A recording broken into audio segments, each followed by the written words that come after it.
没有涉水。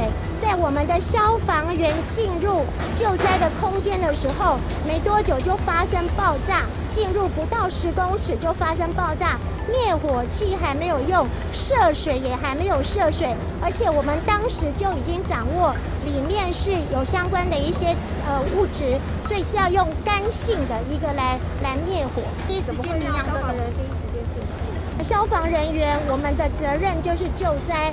那什么状况可以进去？我们尊重，也就要依赖他们的专业。从110年跟111年，它都是合格的，但是它有没有超量储损这个部分，我们事后还要调查，包括它的起火原因，我们都还要再调查。昨天是有讲说它是有过氧化剂。